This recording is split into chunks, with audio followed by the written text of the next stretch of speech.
Assalamualaikum warahmatullahi wabarakatuh.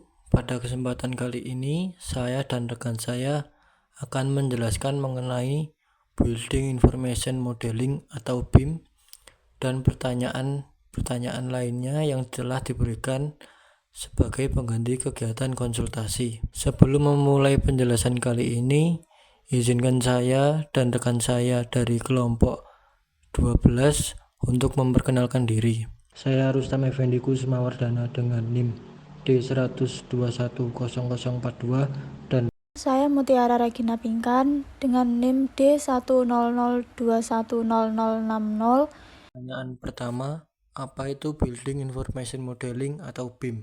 Building Information Modeling merupakan suatu sistem atau teknologi dari karakter fisik dan fungsional dari suatu bangunan yang mencakup beberapa informasi penting dalam proses desain, konstruksi, maintenance yang terintegrasi pada permodelan 3D. BIM berfungsi sebagai shared knowledge resource yang memungkinkan untuk pihak-pihak terkait saling berkolaborasi, berbagi informasi, dan mengambil berbagai keputusan sepanjang siklus hidup proyek.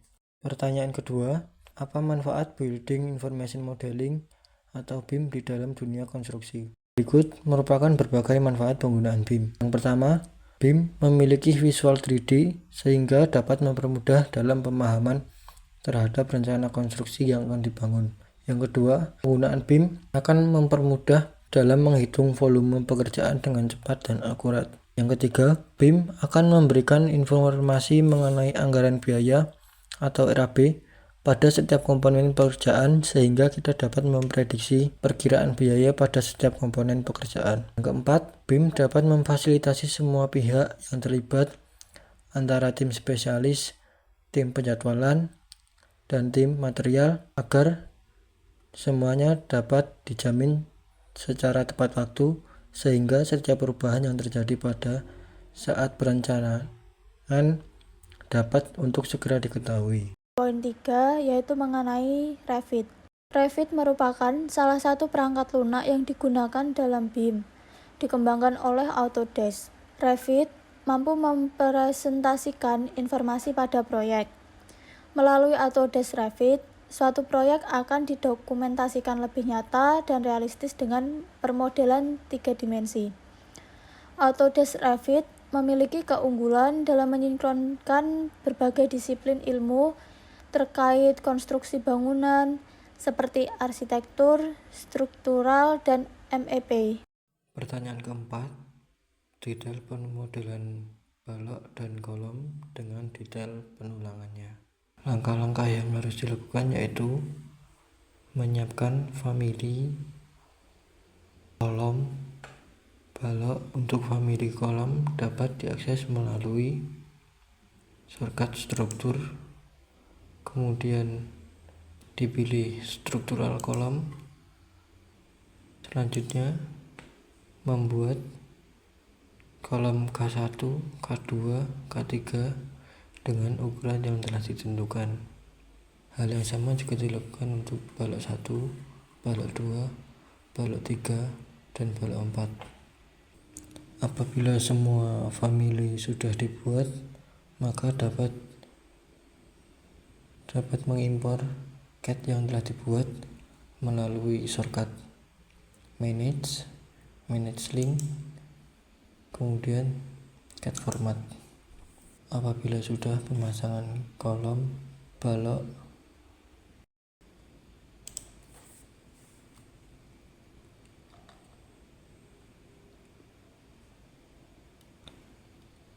apabila kolom sudah terpasang sesuai dengan gambar pada AutoCAD, maka dapat dilanjutkan hingga lantai atap. Kemudian untuk balok dan seluf dapat diakses melalui shortcut struktur, kemudian BIM. Untuk seluf hanya digunakan pada lantai 1. Apabila semua seluf sudah terpasang sesuai untuk lantai 2, dapat memilih balok sesuai dengan yang ada pada gambar AutoCAD. Apabila menggunakan balok 2, maka dapat ke menu struktur, kemudian BIM, dan dipilih balok 2. Apabila semua balok sudah terpasang sesuai dengan yang ada pada gambar, dapat dilanjutkan hingga lantai atap. Berikut merupakan hasil akhir dari pemasangan kolom, balok, dan sloof.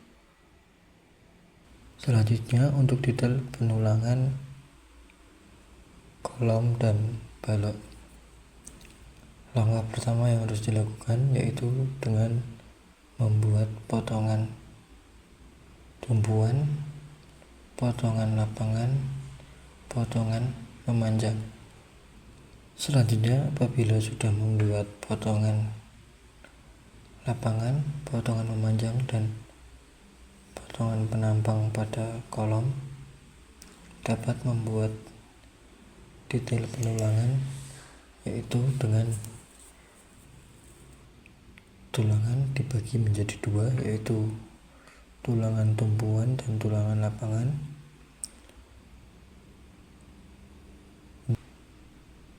Untuk tulangan atas menggunakan 5D22 dan tulangan bawah menggunakan 7D22.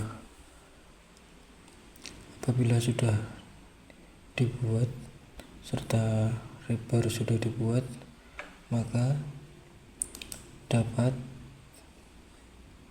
memperbanyak dengan merubah dari show middle menjadi show all. Apabila sudah berubah menjadi banyak, maka dibagi antara tulangan tumpuan dan tulangan lapangan, yaitu 25% tumpuan kiri dan tumpuan kanan, sedangkan 50% untuk tulangan lapangan. Untuk pembagian antara tulangan tumpuan dan tulangan lapangan seperti pada layar. Hal yang sama juga dilakukan pada detail penulangan kolom. Berikut merupakan hasil 3D detail penulangan kolom dan balok. Pertanyaan pada poin kelima, yaitu bagaimana cara mengaplikasikan penjadwalan pada MS Project. Untuk yang pertama, kita pilih toolbar Project, lalu kita klik ke Change Working Time. Untuk selanjutnya, di sini terdapat dua opsi, yaitu Exception dan Work Weeks. Untuk Exception sendiri itu di mana terdapat beberapa tanggal yang terkecualikan seperti hari-hari libur. Di sini kita dapat memilih beberapa hari libur yang telah ditentukan, lalu kita bisa masukkan ke dalam tabel di sini. Namun pada praktikum kali ini kami menggunakan work weeks, di mana di dalam work weeks tersebut tidak terdapat hari libur. Lalu kita klik OK. Kemudian untuk selanjutnya kita men-setting project information, di mana di dalam project information terdapat beberapa data yang harus kita setting, yaitu start date dan kalender. Di mana start date itu hari atau tanggal dimulainya pekerjaan. Untuk kalender sendiri kita menggunakan kalender yang telah kita setting pada change working time tadi. Jika sudah, kita klik OK. Untuk selanjutnya kita dapat melakukan penjadwalan. Di sini terdapat beberapa data yang harus kita isi, yaitu meliputi task name, duration, start, finish, predecessor. Untuk task name, itu kita mengambil dari hasil rekap output pada Revit yang telah dimasukkan ke dalam Excel. seperti ini. Dan kita masukkan untuk pertama kali yaitu output pada struktur.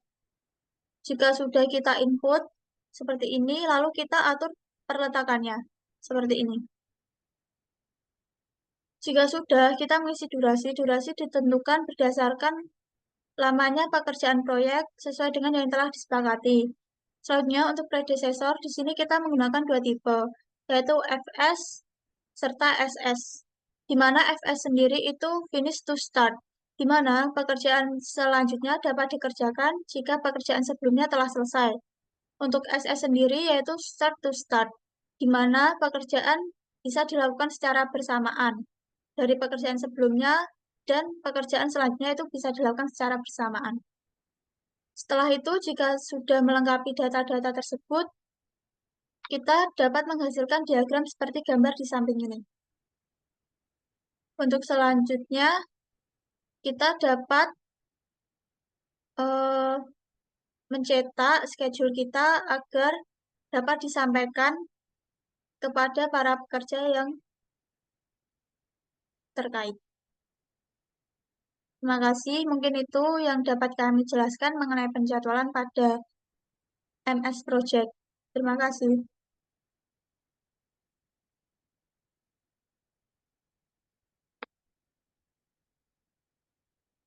Pertanyaan pada poin ke-6, yaitu bagaimana cara membuat RAP pada MS Project. Di sini terdapat beberapa data yang harus kita input, yaitu meliputi volume, satuan, harga satuan, dan harga. Yang harus kita input dari rekap Revit pada Excel yaitu volume, satuan, serta harga satuan. Data yang akan kita masukkan yaitu pada struktur dahulu, untuk volume, satuan, harga satuan, ini yang akan kita input. Selanjutnya, jika kita sudah menginput data-data tersebut, kita dapat men-setting rumus pada harga, di mana rumus tersendiri itu yaitu volume dikali dengan harga satuan, sehingga didapat harga-harga tersebut. Jika harga tersebut sudah sesuai dengan cost, maka perhitungan sudah benar, tidak ada kekeliruan. Dan jika sudah sesuai dengan perhitungan rekap, itu juga sudah benar. Untuk selanjutnya terdapat pula bobot. Bobot sendiri harus mencakup 100% dari keseluruhan pekerjaan yang telah dilakukan. Untuk bobot sendiri didapat dari harga dibagi dengan jumlah harga yang di sini dikali dengan 100. Itu nanti akan menghasilkan bobot. Mungkin itu yang dapat kami jelaskan serta kami sampaikan mengenai perhitungan RAB pada MS Project. Terima kasih. Dari penjadwalan serta perhitungan RAB didapatkan hasil berupa kurva S. Kurva S dari kelompok kami berbentuk seperti ini dan ini sudah benar. Sehingga kurva S ini berkaitan dengan scheduling serta RAB. Pertanyaan pada poin ke-7, yaitu penjelasan mengenai Navis. Navisworks adalah perangkat lunak lain yang juga dikembangkan oleh Autodesk dan memainkan peran penting dalam ekosistem BIM. Navisworks digunakan terutama untuk peninjauan proyek secara holistik, koordinasi, dan kolaborasi. Serta terdapat pula fungsi dari Navis, yaitu Navisworks Manage dapat mengidentifikasi letak konflik atau yang dapat disebut dengan clash detection yang terjadi pada software tersebut, memberikan pewarnaan yang berbeda pada setiap bagian-bagian atau elemen-elemen yang terdapat konflik, serta informasi detail mengenai konflik yang terjadi dalam bentuk tabel, sehingga dapat dilihat kembali letak atau koordinat bagian struktur yang mengalami konflik atau terjadi clash.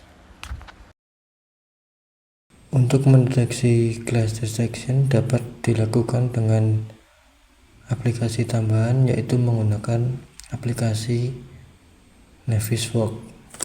Langkah-langkah yang harus dilakukan untuk mendeteksi clash detection yaitu harus mengekspor file Revit, dimulai dari Revit arsitektur, struktur, dan Revit fasad. Kemudian setelah mengekspor, dapat membuka aplikasi Navisworks, kemudian melakukan clash detection. Hal-hal yang dapat menyebabkan clash detection adalah kesalahan pada saat penggambaran. Contoh yang ada pada di layar merupakan hasil clash detection antara dinding dengan atap atau asbes. Akan tetapi pada saat pelaksanaan di lapangan, atap atau asbes biasanya berada pada seperti gambar. Maka dengan itu clash detection antara atap dan dinding dapat diabaikan serta tidak menyalahi SOP yang ada pada lapangan.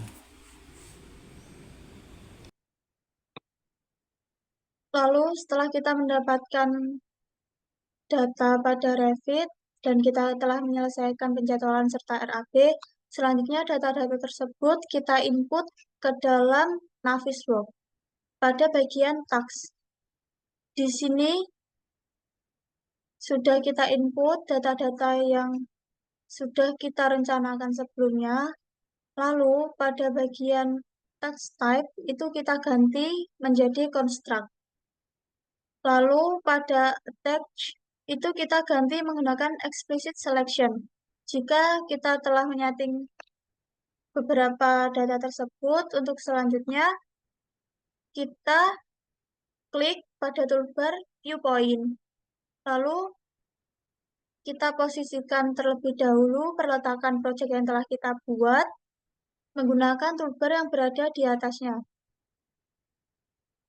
agar project yang kita buat nanti jika kita putar itu dapat berputar dengan sempurna, tidak berpindah pada tempatnya, dan berada di tengah. Setelah itu kita melakukan perscreenshotan melalui save point tersebut. Kita klik pada gambar kamera di sini. Untuk screenshot yang kita lakukan, kita putar secara perlahan, lalu kita screenshot, kita putar lagi secara perlahan, lalu kita screenshot.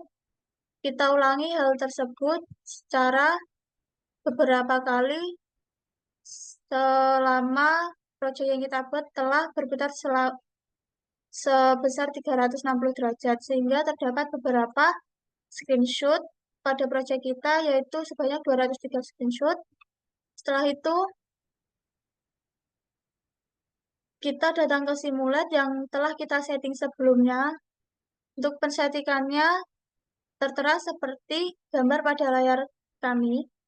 Jika sudah, kita klik OK, maka pembuatan ilustrasi telah selesai, lalu kita dapat save project kita tersebut.